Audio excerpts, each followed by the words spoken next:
রাস্তাঘাট একটা করে ফেলা যায়, বিল্ডিং একটা বানানো যায়। কোনো জিনিসের ডিস্টরশন ঘটলে পূর্বাবস্থায় ফিরিয়ে নিয়ে আসা একটা বিরাট চ্যালেঞ্জিং কাজ। সিলেট শহরের জলাবদ্ধতার স্থায়ী নিরসনের জন্য 4,000 কোটি টাকার একটা প্রকল্প, এই সিলেট শহরের একটা ফুসফুস তৈরির জন্য প্রচেষ্টা চলমান আছে, যাতে পুরাতন জেল বিশাল পার্কে রূপান্তর করতে পারি। অনেকগুলি উন্নয়ন পরিকল্পনা তো চলমান, সেগুলির সুফল আমরা ইনশাল্লাহ এই শীত থেকে দেখা শুরু করব।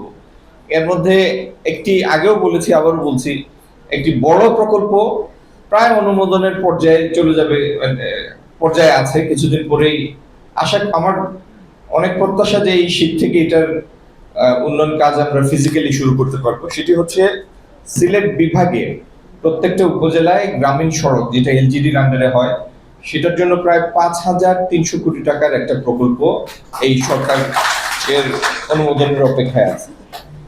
এবং এটি হলে সিলেট বিভাগের, শুধু সিলেট জেলা না, সিলেট বিভাগের গ্রামীণ রাস্তাঘাট উন্নয়নে একটা বিরাট অগ্রগতি হবে। সিলেট শহরের জলাবদ্ধতা আমার নির্বাচনী প্রচারণার সময় আমি প্রত্যেকটা জায়গায় গিয়ে বলেছি যে এটি হবে সব থেকে বড় চ্যালেঞ্জ। রাস্তাঘাট একটা করে ফেলা যায়, বিল্ডিং একটা বানানো যায়, কিন্তু কোনো জিনিসের ডিস্টরশন ঘটলে, বিকৃতি ঘটলে সেটাকে পূর্বাবস্থায় ফিরিয়ে নিয়ে আসা একটা বিরাট চ্যালেঞ্জিং কাজ। আমাদের প্রাকৃতিক খালগুলি সব অবরুদ্ধ। তো এই সমস্ত চ্যালেঞ্জ ডিঙ্গিয়ে সিলেট শহরের জলাবদ্ধতার স্থায়ী নিরসনের জন্য 4,000 কোটি টাকার একটা প্রকল্প, সেটিও ইনশাল্লাহ চূড়ান্ত পর্যায়ে আছে অনুমোদনের, এবং এটিরও কাজ ইনশাল্লাহ আমরা এই শীত থেকে শুরু করব। সিলেট শহরে হাঁটার জায়গা নাই, এই সিলেট শহরের একটা ফুসফুস তৈরির জন্য আল্লাহর অশেষ মেহেরবানিতে আমাদের প্রচেষ্টা চলমান আছে, যাতে পুরাতন জেল এটিকে আমরা একটি বিশাল পার্কে রূপান্তর করতে পারি। সেই জন্য আমাদের প্রচেষ্টা চলমান আছে।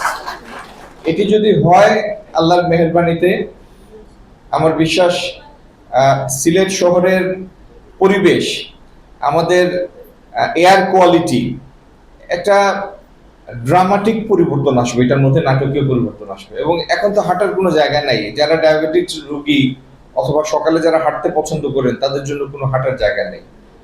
সিলেট শহরের প্রাণকেন্দ্রে এই দৃষ্টিনন্দন পার্কটি হলে এটি শুধু টুরিস্ট, মানে হাঁটার কাজ যে হবে তা না, এটি একটি বিরাট বিশাল টুরিস্ট অ্যাট্রাকশনে পরিণত হবে। আর আপনারা যারা এখানে বসে আছেন তারা আসলে কেউ বক্তৃতা শোনার জন্য আসেন নাই। আপনারা প্রত্যেকে সিলেটের আগামী দিনের উন্নয়নের এক একজন সাক্ষী হতে, অংশগ্রহণকারী হতে এসেছেন। তো আপনারা চান আপনাদের দেয়া দায়িত্ব যেন আপনাদের প্রত্যাশা মতো আমরা এগিয়ে নিয়ে যেতে পারি। দোয়া করবেন আল্লাহ যেন তৌফিক দেন আপনাদের সেই প্রত্যাশার হক যেন আমরা আদায় করতে পারি।